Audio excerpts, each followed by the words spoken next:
మాచర్ల మాజీ ఎమ్మెల్యే పిన్నెల్లి రామకృష్ణారెడ్డిని పోలీసులు అరెస్ట్ చేశారు. ఈవీఎంల ధ్వంసం, ఎన్నికల్లో అల్లర్లు, సీఐపై హత్యాయత్నం, మహిళపై బెదిరింపుల కేసులో అరెస్ట్ నుంచి రక్షణ కోరుతూ పిన్నెల్లి దాఖలు చేసిన 4 ముందస్తు బెయిల్ పిటిషన్లను హైకోర్టు బుధవారం కొట్టివేసింది. పిన్నెల్లి పిటిషన్లపై పోలీసుల తరపున స్పెషల్ కౌన్సిల్ గా న్యాయవాది ఎన్ అశ్విన్ కుమార్ వాదించగా, ఫిర్యాదుదారు నంబూరు శేషగిరిరావు తరపున లాయర్ పోసాని వెంకటేశ్వర్లు వాదనలు వినిపించారు. ఇరు వర్గాల వాదనలు విన్న న్యాయస్థానం పిన్నెల్లి ముందస్తు బెయిల్ పిటిషన్లు తోసిపుచ్చింది. దీంతో మాచర్ల పోలీసులు ఆయన్ని అరెస్ట్ చేసి పల్నాడు జిల్లా ఎస్పీ కార్యాలయానికి తరలించారు.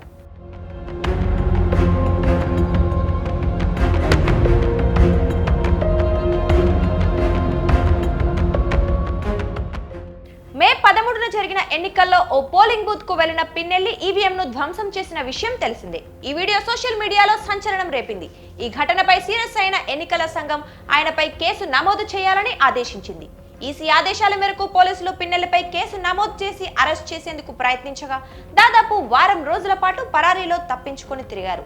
తనను అరెస్ట్ చేయకుండా ఆదేశాలు ఇవ్వాలంటూ ఏపీ హైకోర్టును ఆశ్రయించగా, ఆయనపై ఎలాంటి చర్యలు తీసుకోవద్దంటూ మధ్యంతర బెయిల్ మంజూరు చేసింది. కోర్టు ఆదేశాలతో మాచర్లకు వెళ్లి ఎస్ఐ ముందు హాజరయ్యారు.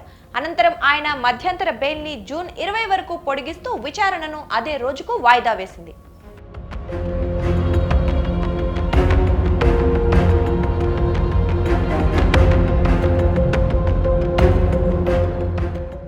ఎన్నికల పోలింగ్ రోజు పాల్వాయి గేటు పోలింగ్ బూత్ లో పిన్నెల్లి రామకృష్ణారెడ్డి ఈవీఎం ను బద్దలు కొట్టడంతో పాటు అడ్డుకోబోయిన టీడీపీ ఏజెంట్ నంబూరి శేషగిరిరావుపై దాడి చేసి హత్యాయత్నానికి పాల్పడ్డారు.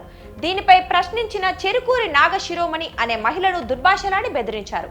అలాగే పోలింగ్ మరుసటి రోజు పిన్నెల్లి, ఆయన తమ్ముడు వెంకట్రామిరెడ్డి అనుచరులతో కలిసి కారంపూడిలో అరాచకం సృష్టించారు. సిఐ టీపీ నారాయణ స్వామిపై దాడి చేసి గాయపరిచారు. వీటన్నిటి మీద పోలీసులు కేసులు నమోదు చేశారు.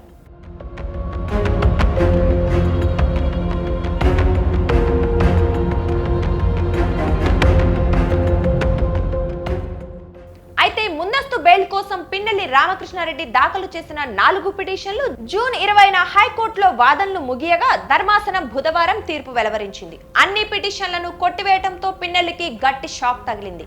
మరోవైపు హైకోర్టు తీర్పుతో మాచర్ల పోలీసులు ఆయన్ని అరెస్ట్ చేసి ఎస్పీ ఆఫీసుకి తరలించారు. పిన్నెల్లి రామకృష్ణారెడ్డి అరెస్ట్ తో మాచర్లలో హై టెన్షన్ వాతావరణం నెలకొంది. ఎలాంటి అవాంఛనీయ సంఘటనలు చోటు చేసుకోకుండా పోలీసులు భారీ బందోబస్తు ఏర్పాటు చేశారు.